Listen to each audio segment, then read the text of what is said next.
Welcome to another Let's Play 1001 Games. I'm your host, Gaming Jay, and today we are playing Pitfall.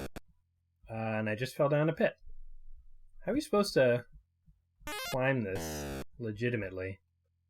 I kind of want to figure this out because... That's weird. Okay, wait, hold on. You just have to sort of get near it and then press down. Interesting.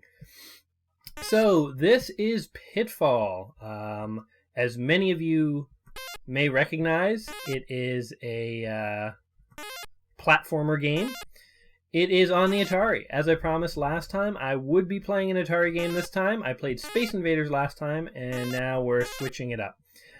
This is part of my Off the Books series, though, because, you know what? This game isn't actually in the book.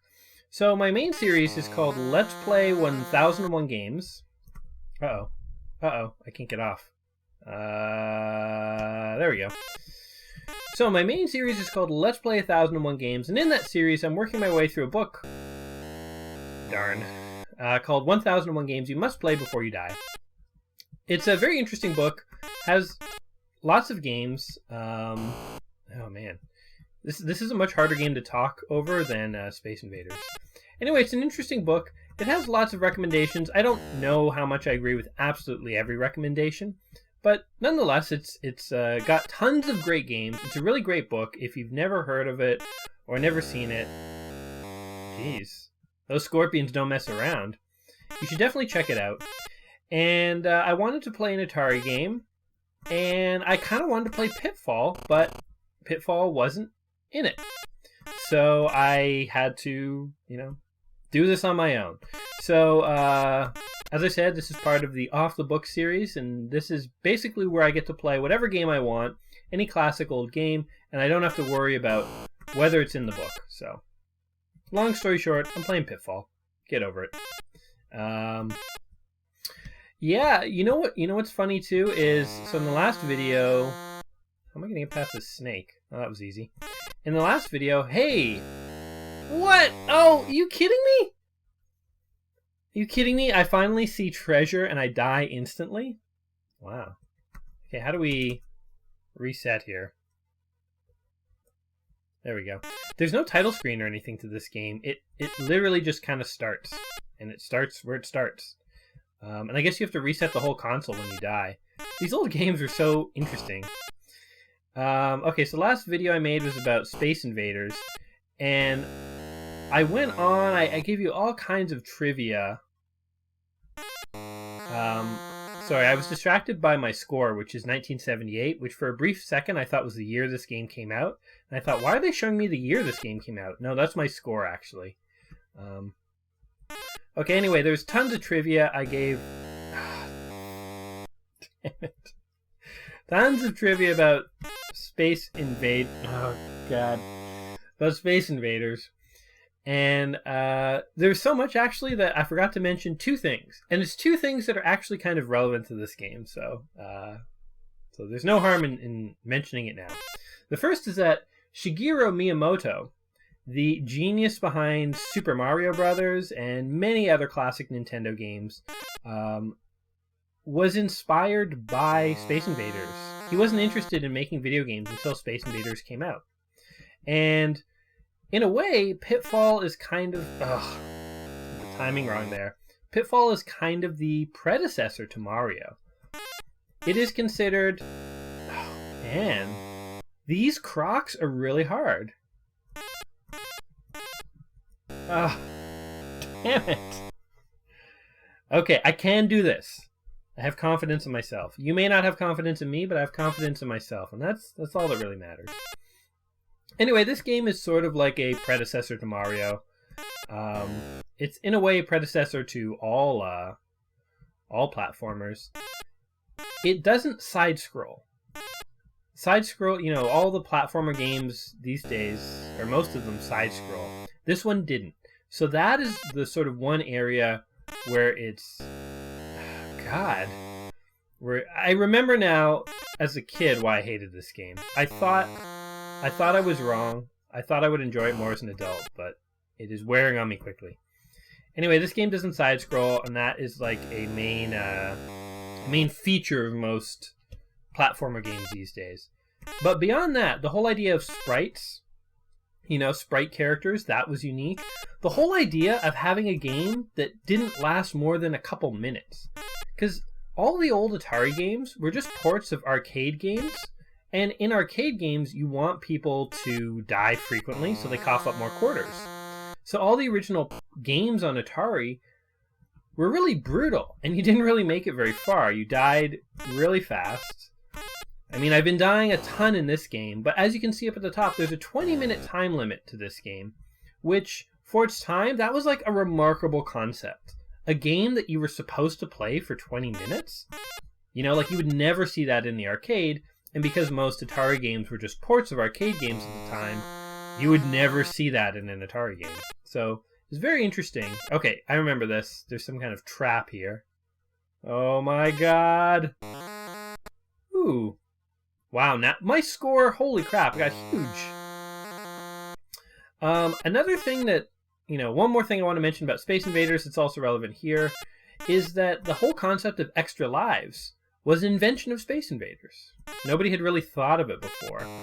And you can see in this game that I definitely have extra lives. And I mean, what would video games be like today without extra lives? They wouldn't be what they are. I mean, I guess, what's funny is extra lives really caught on kind of after Space Invaders and all the way up until... sorry, I have to really concentrate here, and it still failed. Okay, hold on. Let's do this. Yes! I'm getting better at that. Anyway, the whole idea of multiple lives is a staple in video games, but it's something that's actually kind of fading away a little bit. Nowadays, a lot of games do checkpoints, where, you play through a game and you have an unlimited number of lives, and every time you die, you just go back a little bit. So it's sort of a different way of approaching player death and extra lives. And the reason that you would want checkpoints is so that players can eventually beat it if they play enough times. And I think people appreciate that at some level, because not everyone has enough time to really master games. So like if you had a certain number of lives in certain games, people just wouldn't like it. But anyway, still a contribution. Look, I'm still talking about Space Invaders. You just can't get away from it. Let's talk about this game for a little bit. How about that? That's a novel concept, right? Oh, and I'm dead. Well, this is a great time for me to kind of scroll my notes down here and take a look at what I want to say about Pitfall. Released in 1982, you know what came out in 1981? Raiders of the Lost Ark. America was in a very kind of jungle-hungry phase at the time. I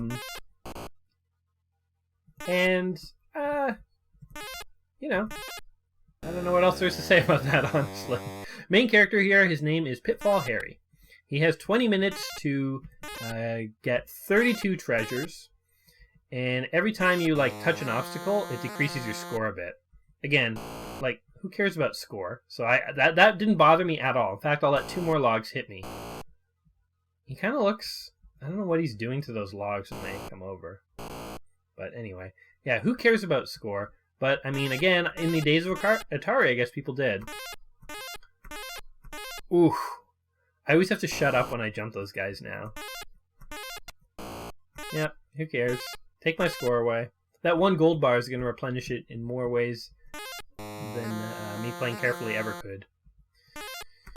But yeah, the whole 20-minute time limit, I don't know about that.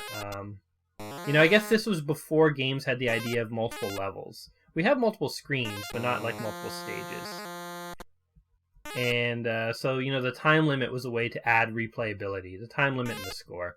I'm not a fan of time limits. I don't like them. When I play a game, I don't want a ticking clock telling me how long before I die, But, it had a time limit. That's what it did. Interestingly, so the tunnels down there, which I have been avoiding, damn it. If you go through them, you actually travel at 3 times the normal speed. So every time you walk to the edge of the screen, you go 3 screens forward, which is kind of an interesting idea. But the The tunnels are full of these brick walls, as you can see on this screen, which really just waste your time. They block you off, so I don't know. I guess you need to use the tunnels if you want to beat the game in the 20-minute time limit. But let's be honest, I mean, I'm not going to beat the game. In fact, I'm willing to bet that when you beat the game, nothing even happens. It probably doesn't even reset itself. If it could reset itself when you died, it would put you back to the first stage. But instead, you have to actually reset the whole console. So, yeah, I don't know what would be the point of collecting all 32 treasures, other than, again, to say that you had, and, I don't know, say you beat the game. I like the little Tarzan sound effect they have there. As if every time he's grabbing a vine, he's like, oh. I can't really do it. I'm not going to try and do that sound effect because it's, too embarrassing. God. Okay, dead yet again. What do you guys think of these old Atari games? You know, as I think I've said this multiple times, I had this perception that going back and playing some of these older games, I'd find they'd be a lot easier than I remember them because I'm better at video games than I used to be. But in fact, I'm not really finding that. So maybe video games have just gotten easier and it's given me a false sense of skill. And really, I'm no better than I was when I was 6. I mean, who knows? Stupid pit. Just take one for the team here. Oh, I didn't have to take any. That's mad hopping skills.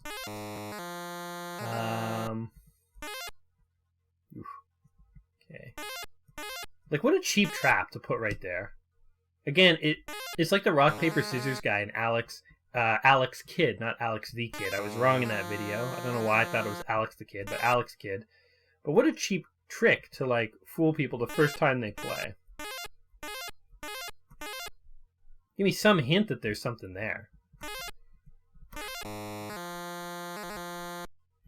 Although, you know what?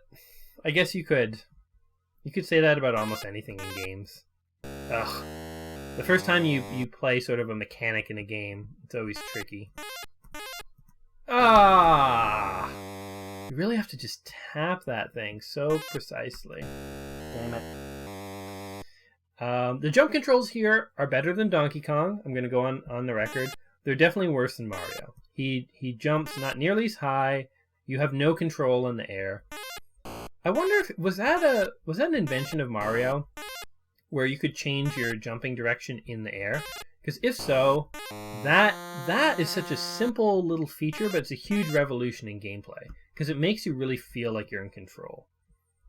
Anytime you play a game where you can't control yourself when you jump in the air, it just feels wrong. You just don't like it. And like in Sonic, you know, they knew what to copy from Mario. They made it so that you could control where you go in the air. There's still some modern games that don't. Oh no! Oh! I thought that was. I thought I screwed myself. I got the timing wrong there. Oh no! Just constant death. I should try going in the tunnels and see what happens. See if I can figure them out. Can't duck. I mean, that's not surprising, is it? What do you need to duck for in Pitfall?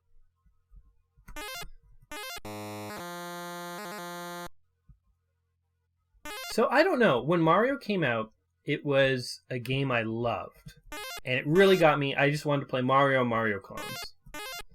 When Pitfall came out, in theory, it has a lot of the same or similar gameplay mechanics as Mario, but I don't remember it enthralling me as much.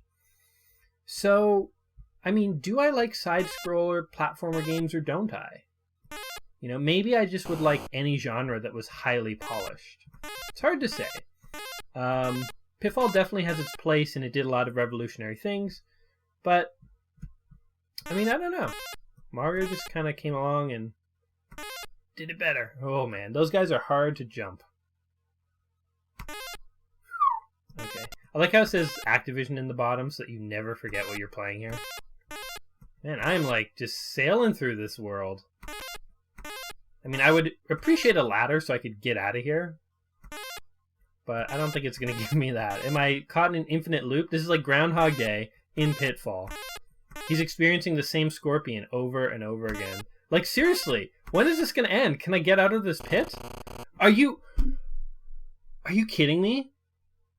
I literally just ran across the screen. I ran across like 8 screens. And now I'm at a brick freaking wall? Yeah, just kill me, because what's the point? Wow, that is cruel.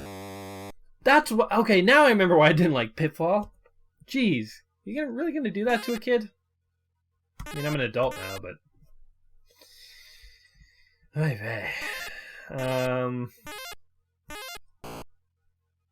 Stupid log. Just gonna go for a little swing here. I guess one other thing that's neat about Pitfall is that it was able to code all this huge level in a very, very small amount of memory. And it used some kind of like counter to do this. I'm not really clear on the technical details, but you know, it kind of reminds me of how Minecraft does it. You know, when you play Minecraft, the world is never generated kind of beyond what you've seen or experienced.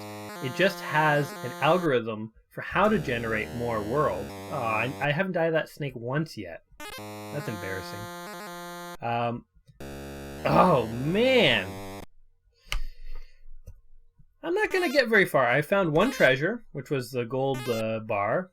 I thought I would be able to find a couple, but nope. Anyway, the way this game stores levels, it really just stores like an algorithm for how to generate the next screen. And basically that's what Minecraft does. That's why Minecraft's world is so huge, is that it doesn't actually generate an infinite world when the game starts. It just has an algorithm for how to generate more world based on the seed, which is, a number that gets fed into the algorithm. So, even games like Minecraft, they share something with Pitfall, which is kind of cool. God, just take my points, suck them out of my butt, or whatever you're doing there when that log scrolls by me. Yeah. Oh. I want that gold. That gold was like really shining hard. Like it looked like it was effortfully shining.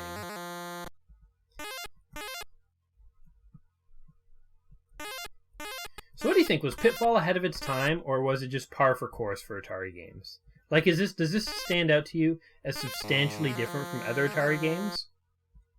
Or is it just, another Atari game? They're all kind of like this. If you took away the 20-minute time limit and made it just sort of a very quick game, would it just be like any other Atari game? I don't know. I can't think of too many other side-scrollers on the Atari, I guess. Get away. Like, okay, these tunnels are just so useless. It's nothing but brick walls, and the one time I went down into it, literally, it didn't take me anywhere. So, to hell with them. We don't need them. I mean, they're a little tempting, to be honest, but...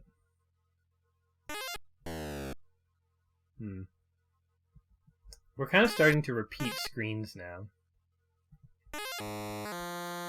But, okay. This was, I guess, Atari's killer app or whatever. I think it sold 4 million copies. Which... I guess that answers my question. Was this substantially different from other Atari games? The answer would have to be yes if it was so darn popular, right? Right? I think so. There was a Pitfall TV show, which lasted only one season, remarkably enough. Who would know that this game would make for a bad TV series? My favorite trivia fact that I ever read about Atari. Have you guys played the game I Want to Be the Guy? If you've never heard of it, check it out. Maybe don't play it, but maybe go watch it. It is the hardest platformer scroller game I think ever. It was intentionally built that way, and it is cruel. Where like it even breaks its own internal rules many times just to screw you over and kill you. So the whole point of that game is that you just die over and over and over and over. And the story is, I guess, that you're this little character going through this side-scrolling world, and you, quote, want to be the guy. And what does that even mean? Well, when you get to the boss, when you get to like the end, the guy who you can beat so that you can be the guy, there is a hallway of pictures of like past guys, and I think Mario is there, but Pitfall Harry, this guy, is also there, and that's pretty hilarious. So the whole, again, if you haven't figured it out, I want to be the guy is like, I want to be the gamer guy. I want to be like the character, because there was a time when this guy was kind of like the Mario. Mario came and obviously kicked his butt all over this poorly rendered jungle, but he was the guy. And so I thought that was a really fun kind of nod to Pitfall and its place. Ooh.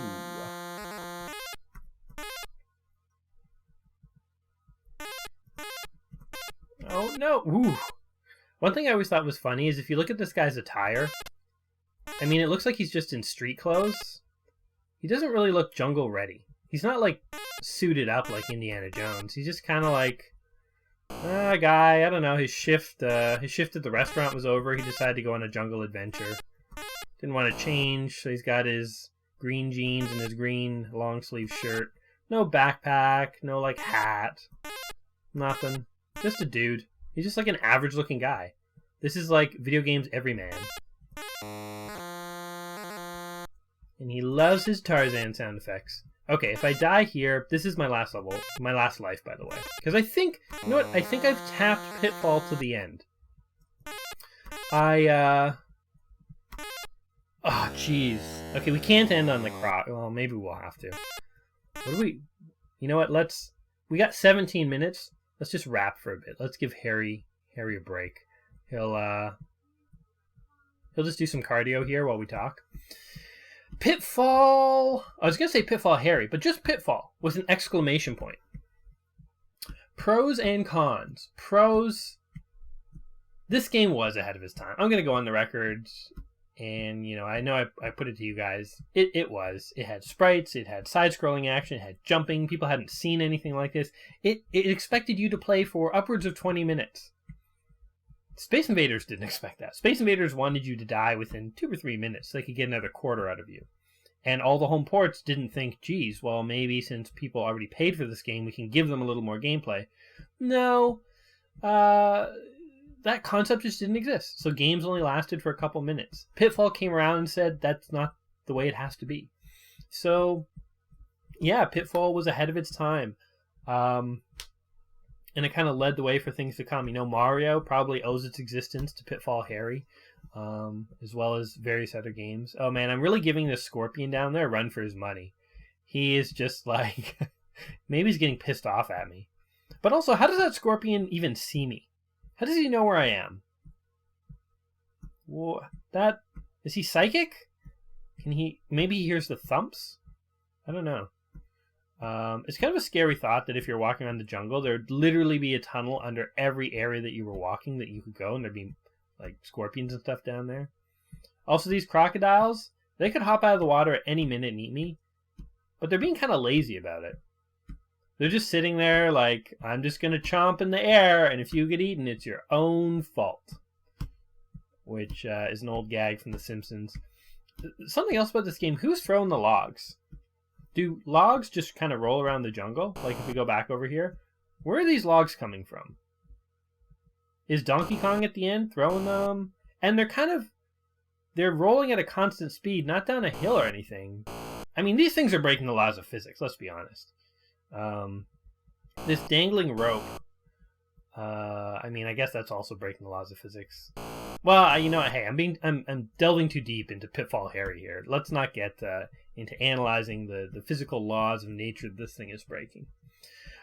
Pros of this game, you know, for an Atari game, it's quite complicated. It's quite sophisticated, I would say. The cons are, you know, despite the fact that it gives you this 20-minute time limit, try and survive for a couple minutes. It's really hard. It's quite a difficult game. And those tunnels are freaking useless. I don't care that they let you skip ahead and you're supposed to use them. Are you kidding me that I went through like 8 screens and I ended up at a brick wall? Not one ladder? That's ridiculous. So they were still making some rather poor gameplay decisions, even in Pitfall, of being cruel to players. Why be so cruel? I mean, I don't know. I think games have gotten nicer to players as time has gone on, don't you guys? I mean, they're not as cruel as they once were. They kind of appreciate that if you're going to spend the time playing their game and they make it really mean, you're just going to go play something else. I guess back in the day of Atari, I mean, what else are you going to play? You play Pitfall, you play nothing, so suck it up. I mean, I guess that was their attitude. Should you play this game before you die? You know what? Despite all my gripes and complaints about Pitfall, give it a try. I would say, yes, this is definitely a game worth trying before you die. It's probably fun to play with friends and pass it along and pass it around the room and watch people die. Make fun of it like me while you play it. But as much as you poke fun, as much as I poke fun, it still is a good, quote-unquote, good game for its time. And that's all I have to say about the matter. All right, guys, this is it. I'm going to say goodbye first, so that if I die on these crocs, it doesn't matter. But if you have liked this video, give me a like, give me a subscribe, and as always, I will see you in a couple days with a new video.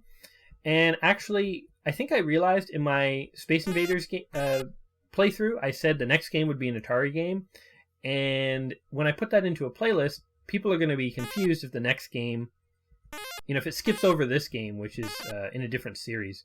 So I think the next game I do will also be an Atari game. So we're on kind of an old arcade Atari kick, but that's okay. We'll be back to some modern games after the next one. So I don't know what game I'm going to play next, but it will probably be Atari. Anyway, until then, guys, peace. And let's see if I've learned enough to get past these crocs and how much farther I can get. All right, here we go. You ready? Let's wait for one more cycle here. 1, 2, 3. Yes! That is one of the hardest things to do in this game. Let's just go. Let's just go, man. We're just going to go. Run into the end here. I wonder if this jungle even has an end. Can we get out? Are we trapped here forever? Is this the end of Pitfall Harry? Does he die in this haunted jungle? Where are all the people? Where are tribes? Where are all the monsters? Oh, God, and I'm dead. See you guys.